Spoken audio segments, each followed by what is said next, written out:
hijos y nietos a resolver los conflictos que hay en el país. Algo que siempre te he querido preguntar, Francis, cuando fuiste detenido en Miami, el expresidente Alan García fue bastante duro, hasta quizá injusto, al calificarte, luego de haberte nombrado su colaborador. ¿Tú crees ahora, después de todo el tiempo transcurrido, que te nombró ministro de Vivienda para quemar tu carrera política?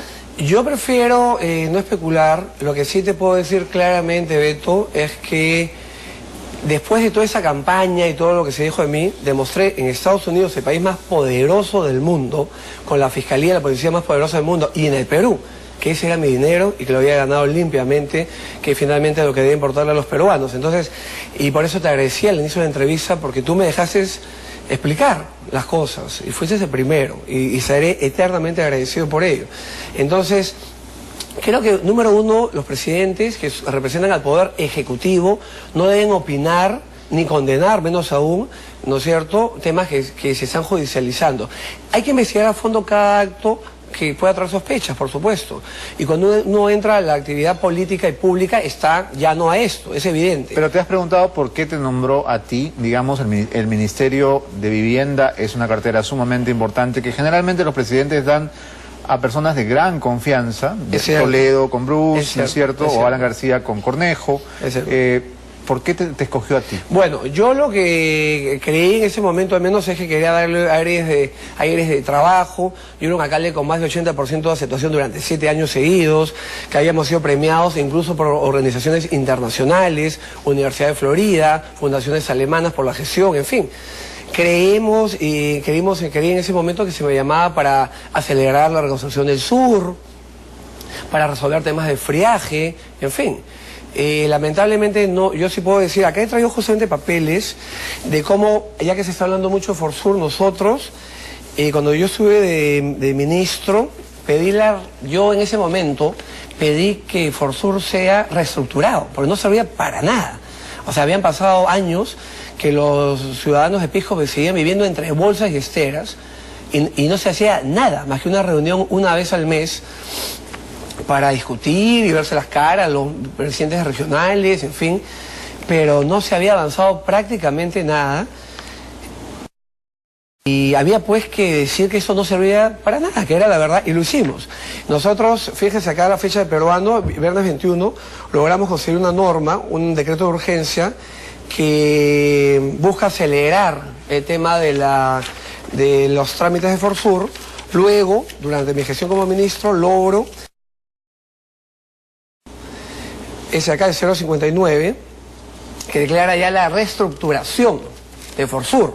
Y luego, días antes de que se me pida la renuncia, porque yo renuncio a pedido del presidente, y porque además no se me dejaba trabajar. Y consideré además que era muy injusto para los peruanos, que necesitaban un ministro de Vivienda que trabaje, no que esté todo el día defendiendo sin acusaciones. Se me declara presidente ejecutivo de Forsur, a pedido mío, que quise asumir la responsabilidad, porque había dinero suficiente. Pero esto es un dato que nadie recuerda. ¿Cuándo se me declara a mí presidente ejecutivo de Forsur el 11 de septiembre, y no duró ni 2 semanas más y ya estoy fuera, no se me dejó trabajar. Pero alguien más tendría que haberte sucedido en el cargo. No recuerdo quién fue, porque obviamente de ahí para adelante todo fue defensa de mi persona y de mi familia, pero sí digo claramente que había mucho dinero y que había simplemente que tener ganas. ¿Cuánto es mucho dinero, Francis? Bueno, se habían gastado ya más de 1.000 millones en remoción de escombros, de algunas cosas, y si juntamos el dinero que podía invertir el ministerio, el Fondo de Mi Vivienda, que es parte del ministerio, con los que son los bonos habitacionales, programas del Ministerio de Vivienda como el programa de mejoramiento de barrios y pueblos, dirigir ahí a lo que era dinero para plazas, pistas, en fin. Los congresistas que han viajado a Ica recientemente se han sorprendido, como si fuera novedad, de encontrar Pisco todavía en ruinas, de ver que la gente sigue viviendo en carpas, que sigue asfixiada por el polvo de las paracas y qué sé yo. ¿Dónde se fue este dinero? ¿Qué pasó?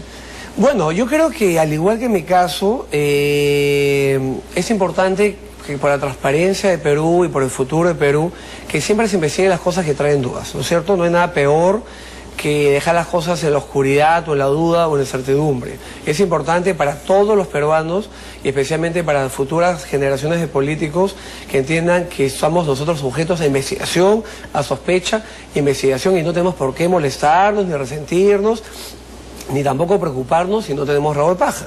Todo lo contrario. Luego de una investigación que queda clara, uno queda más bien fortalecido porque se convierte en un gobierno o en un político que fue investigado de pies a cabeza y que puede decir estoy impecable. No porque lo diga, sino porque lo ha demostrado en una investigación. Entonces yo sí creo que hay que investigar todo eso que trae dudas al Perú respecto a la reconstrucción. Luego hay que tomar algunas acciones importantes como comenzar a trabajar. Por ejemplo, hay un sitio que se llama Alto el Molino. Yo recuerdo a los congresistas de Perú, una de las cosas que sí pueden hacer. Luego del terremoto, 3.000 familias se movilizan a un terreno en Pisco llamado Alto el Molino. Y esas 3.000 familias se van a un terreno de propiedad privada. Estás enfrente de un caso que el propietario de ese terreno, ¿qué puede hacer? Desalojar a 3.000 familias, en la práctica es casi imposible.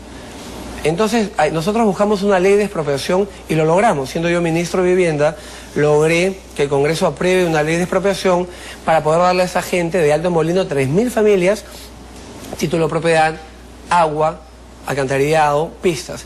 Hoy ya se aprobó en el Ministerio de Vivienda algo que yo comencé, lamentablemente han tenido que pasar 2 años para que eso concluya, que es la habilitación urbana.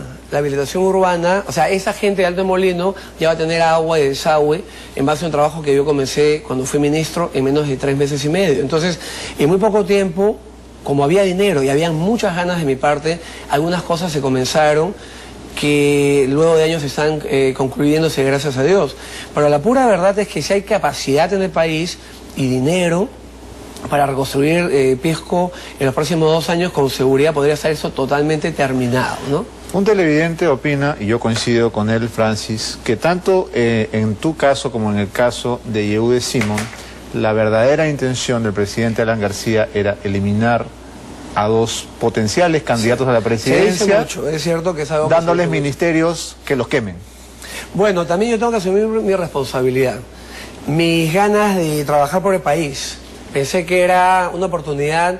Así, yo amo mi distrito y adoro a mis vecinos. Tú imagínate tener a esa gente maravillosa que también supo ser a mi lado, porque ellos me conocían y sabían cuál era la verdad. ¿Confiaste en Alan García? 100%, y creí que se me llamaba para de verdad ser una especie de alcalde de Perú, hacer obras no solo por Magdalena, sino por Magdalena y el resto de Perú, y con un capital que me permitía hacerlas, con una digamos, y con una responsabilidad muy grande. Yo de verdad pensé que mi labor era reconstruir el sur, que fue mi principal labor.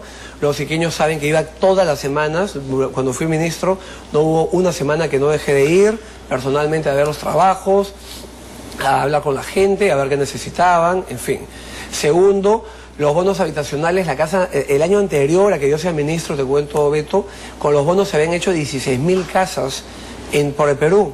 Entonces yo llamé a los constructores de esas empresas que usan los bonos habitacionales y les dije que ese año que yo era ministro quería que al menos el 50% de los bonos se usen en ese sector, por un motivo. Ahí también estaban los pobres, pero encima los pobres que habían perdido todo lo que tenían y eran evidentemente los que más necesitaban del apoyo. Entonces comenzamos a trabajar. Recordemos además que yo cuando asumo esta presidencia ejecutiva de Forsur, yo ofrezco públicamente algo que iba a cumplir de lejos, 5.000 casas en 10 meses en Ica, 5.000 casas. ¿Y por qué sabía que lo íbamos a hacer? Porque como acabo de decir, el año anterior se habían hecho 16.000 con el mismo método que yo en 10 meses iba a hacer acá 5.000. Yo en realidad no lancé una cifra ostentosa, lo que lancé en realidad era una cifra que sabía que iba a ser superada en esos 10 meses.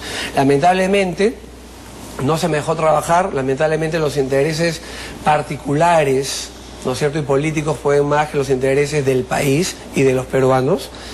Pero yo sí cometí el grave error político y asumí las consecuencias duramente para mí y para mi familia de meterme donde no debía. Está clarísimo.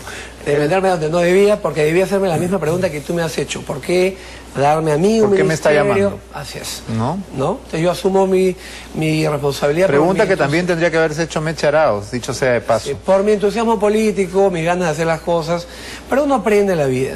¿Postularás el 2016 compitiendo con Gastón Acurio?